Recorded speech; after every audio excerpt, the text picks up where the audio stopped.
because if you broke the equipment, the Khmer Rouge considered that you didn't want freedom and you didn't like to work hard, that you were lazy, right? Is that what they told you? Right. And what happened to the people whose equipment broke? Because all that day, we need to take a break because we've been stand all 23 hours. We need to sit down, relax, and some kid, they try to break something. On purpose? On purpose, yeah. So they could take a break? Take a break. And then the Khmer Rouge say, why you break the equipment? We don't have time to fix the equipment. When you break it, you don't like to work. And then they know our question are, they just take away. And they were killed? Kill them. So what happened after you had worked on this river, on the dam? I guess you did it all over again? You had to rebuild everything up again? Did they move you anywhere else? Did you have other work, or was it just at the Yes, river? after we dig the dirt, bury water, and then rice season come up. Rice season? Mm-hmm. Yeah. And then they take our crew, go do a rice field to plant the rice. Had you ever planted rice before? No, I'm a farmer. The fruit farmer. Fruit farmer. I don't know how about rice look like before. I'm still young that year.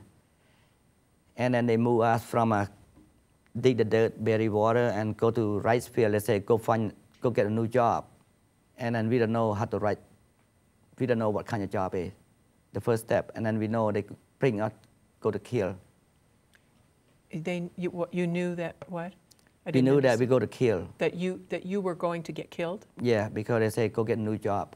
So you were afraid that meant they were going to take you somewhere and kill you. And then that year, I'm too skinny, and I got no meat, I got no hair, no nothing. And I cannot climb on a truck. And my crew had to carry me, pick me up and throw me in the truck. On the bed, the truck it hit my bone, it hurt.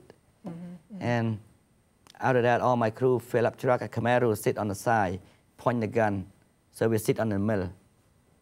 And Khmer Rouge afraid we escape. And then I talked with my friend, we die anywhere.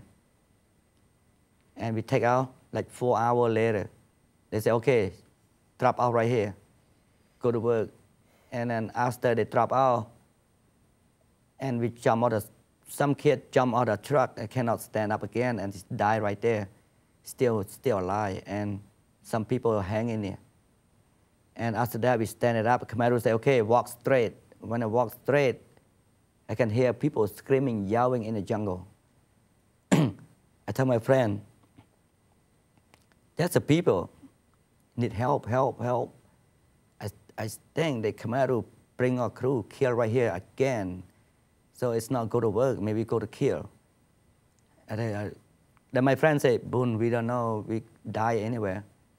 And we keep going, and then we keep going closer. We see people screaming, yelling, just a lot. Look like people party, screaming help, yelling. And then I don't think nothing that day. I just keep walk what the Khmer Rouge tell us what to go. And you ended up in a rice paddies. Yeah, and I go down there with the Khmer Rouge say, okay, sit down right there, and then they cook for us. The rice cooked already, soup right. And then they feed us, and then they call us stand up and meeting. He said, okay, you see the field over there? And then we looked at, yeah, we saw that. There's a rice field. I said, hey, rice field look like this, huh? I tell my friend, never heard that before. And Khmer Rouge say, okay, before we go to rice field, we have to clean up field first before we plant a rice, because deep the water like 2 feet. Some spot are 1 foot the water high. And then we line it up, 1,000 kids. 1,000 people were lined up, kids were lined up. Yeah, line up in a white collar. And then Khmer Rouge said, okay, step down there and clean up, make sure no log, no junk in the field. So when we step a little bit, and then my friend said, Bun, what is the brown right there? Hit me. And then I say, well, maybe just a log, brass, something like that. And then I hit myself. I hit on my back. I said, what's it? When I grab it, it's sour. I said, it looks like a dead body. Solid? It was a body. Yeah, the body is sour, yeah. I said, it's a dead body. And my friend said, who died right here? And the Khmer Rouge jumped over, say, in the bank, say, get him out, clean him up. And me and my friend try to pull bare hand and barefoot in a muddy and try to pull him out and pull apart. The body parts came apart. Yeah. And was the whole field was full of dead bodies? Is that what you Yep, were the saying? whole field. The whole field was full of dead bodies, and you kids had to Clean had up. to pull all these bodies out. Some my friend come together, he died right here too. Don't know what to do, cannot breathing, to sting. Dead people, very bad stinging. And then after that nightmare, you had to plant the rice. Had to plant it right. And then, did you continue staying in the rice fields? Yeah, the Khmer Rouge say, after we clean all that junk in the water and dead body in the water, clean all complete. So we go this side, and other people come that side, we complete done, and then a lot of people in the truck haul away. A lot of people died because they were dying of exhaustion and starvation. Yeah, and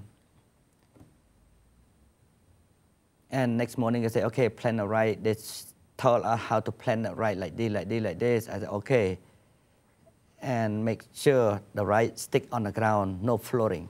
Mm-hmm. Some kids don't know how to plant, and they plant it right, they're floating. Khmer Rouge just come in and say, get him out. He don't ask why, what happened. And then I keep maintaining, poke the right on the field, stay, don't float up. And some of my friends, plant it right, you plant backward. And then when you wake up, stand up, you dizzy, you fell down. We got no energy, no food, enough food that year. So if you planted the rice the wrong way, you got taken away and shot or killed. No question. And if you fell down because you were exhausted, because you didn't have anything to eat, you were taken away and you were killed. Take away to kill them. We're coming to the end, or to the almost to the end of our part one, and you're listening to Conversations. You've just heard the first half of a two-part interview with author Bun Yom. He's written a book called Tomorrow I'm Dead, How I Survived the Killing Fields, and it's his story of how he survived in Cambodia during that historical time where the Khmer Rouge took over the country. Currently, Bun is a resident of Ellensburg in Kittitas County, and he's also a business owner.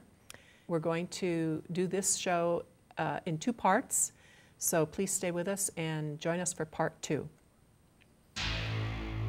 And they view the world as something that needs to be maybe ordered along. And I think of this as much as anything, more than his idea. How many of them were in school? How many of them under the age of 14 were actually